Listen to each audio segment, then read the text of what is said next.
Salam à toutes et tous.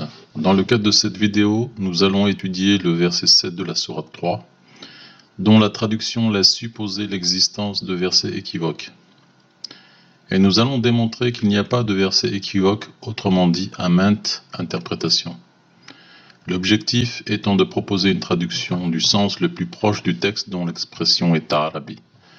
Vous êtes invité ensuite à vérifier par vous-même la véracité de cette argumentation avec les références internes de la révélation coranique.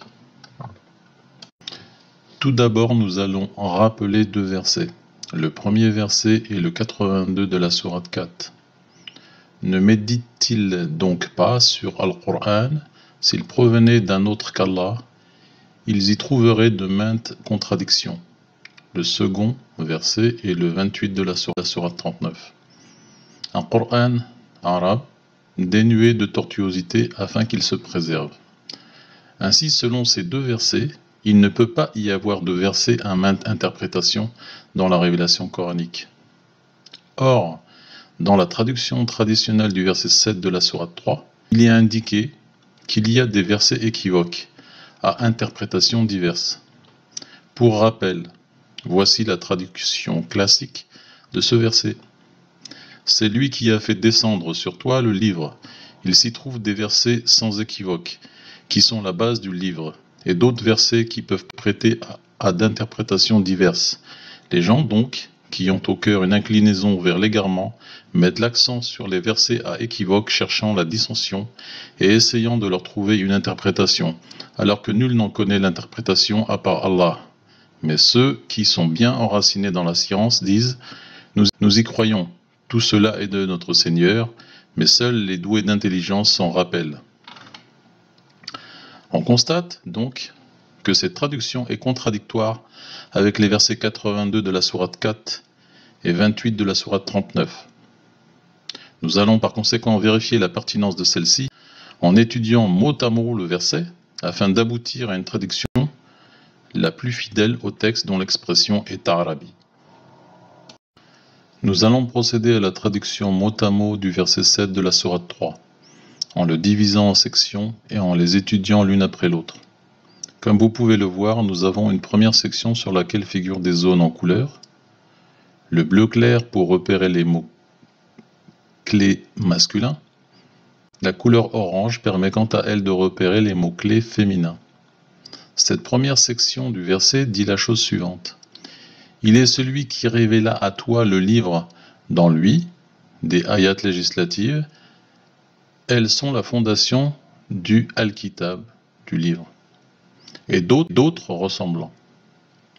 Nous pouvons remarquer que le minhu fait référence au Al-Kitab, autrement dit le livre, par l'utilisation du pronom hu. La signification du min est donnée par le verset 30 de la sourate 22, dans lequel il est indiqué « Abstenez-vous de la souillure provenant de l'ensemble des idoles ».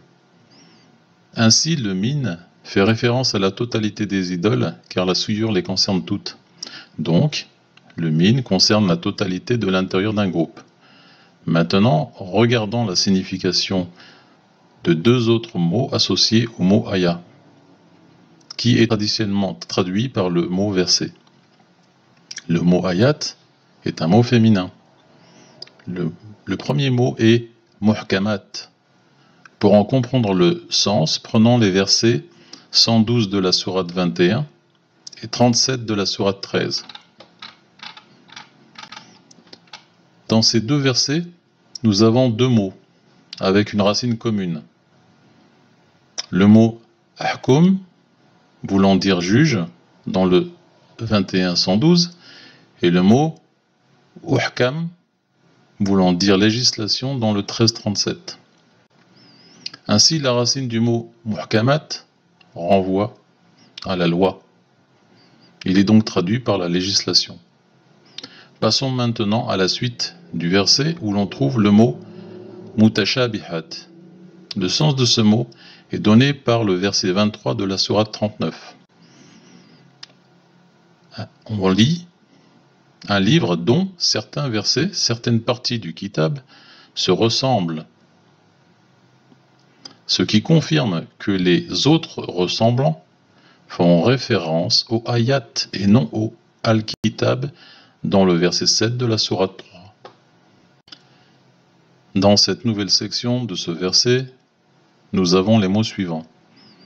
Alors quant à ceux dont les esprits ont une déviance, alors ils suivent ce qui est ressemblant dans lui. Nous pouvons remarquer que nous retrouvons le mot minhu qui fait référence au al-kitab, autrement dit le livre dans sa totalité. Et également un autre mot, tashabaha, qui est de la même racine que mutashabihat, que nous avons déjà vu. Le mot tashabaha est utilisé par exemple dans le verset 70 de la sourate 2.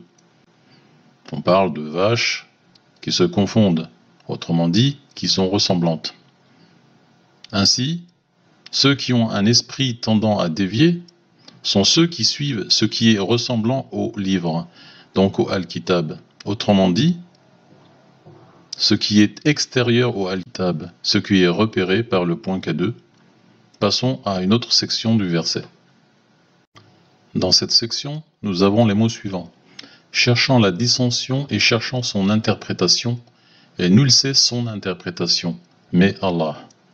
Les termes son interprétation renvoient au point K2, c'est-à-dire ce qui est ressemblant au Al-Kitab.